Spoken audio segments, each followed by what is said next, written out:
1Samuel 10 from the Net Bible. Samuel anoints Saul.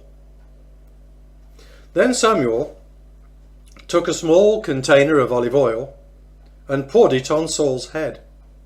Samuel kissed him and said, "The Lord has chosen you to lead his people Israel.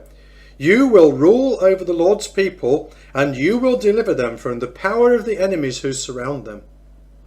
This will be your sign that the Lord has chosen you as leader over his inheritance. When you leave me today, you will find 2 men near Rachel's tomb at Zelzah on Benjamin's border. They will say to you, 'The donkeys you have gone looking for have been found.'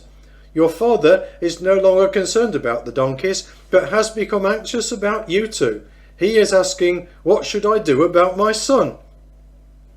As you continue on from there, you will come to the tall tree of Tabor. At that point, 3 men who are going up to God at Bethel will meet you. One of them will be carrying 3 young goats. One of them will be carrying 3 round loaves of bread, and one of them will be carrying a container of wine. They will ask you how you're doing, and will give you 2 loaves of bread. You will accept them. Afterward, you will go to Gibeah of God, where there are Philistine officials. When you enter the town, you will meet a company of prophets coming down from the high place. They will have harps, tambourines, flutes, and lyres, and they will be prophesying. Then the Spirit of the Lord will rush upon you, and you will prophesy with them. You will be changed into a different person. When these signs have taken place, do whatever your hand finds to do, for God will be with you. You will go down to Gilgal before me. I am going to join you there to offer burnt offerings and to make peace offerings. You should wait for 7 days until I arrive and tell you what to do." Saul becomes king. As Saul turned to leave Samuel, God changed his inmost person. All these signs happened on that very day. When Saul and his servant arrived at Gibeah, a company of prophets was coming out to meet him. Then the Spirit of God rushed upon Saul, and he prophesied among them. When everyone who had known him previously saw him prophesying with the prophets, the people all asked one another, "What on earth has happened to the son of Kish? Does even Saul belong with the prophets?" A man who was from there replied, "And who is their father?"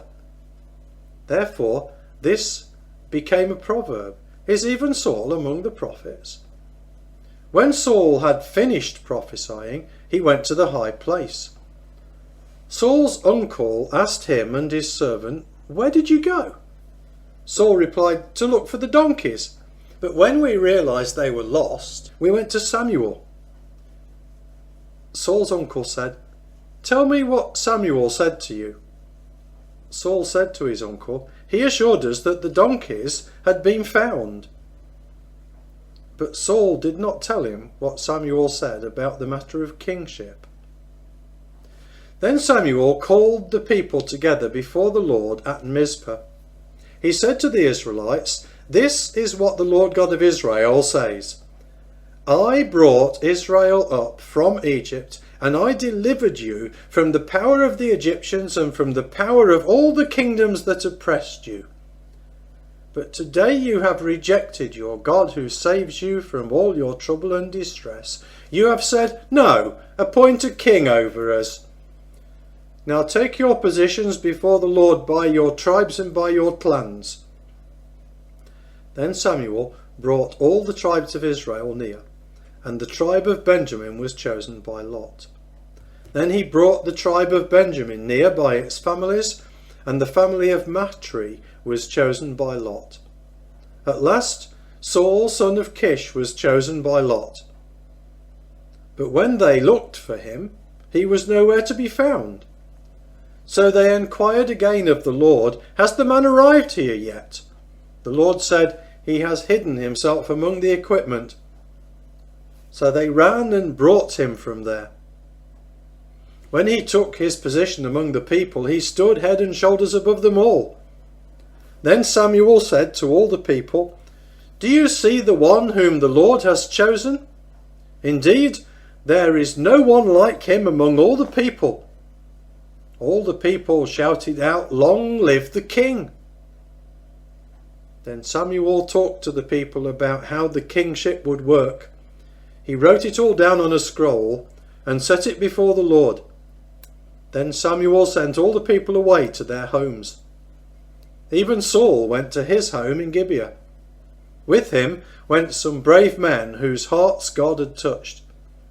But some wicked men said, "How can this man save us?" They despised him and did not even bring him a gift. But Saul said nothing about it.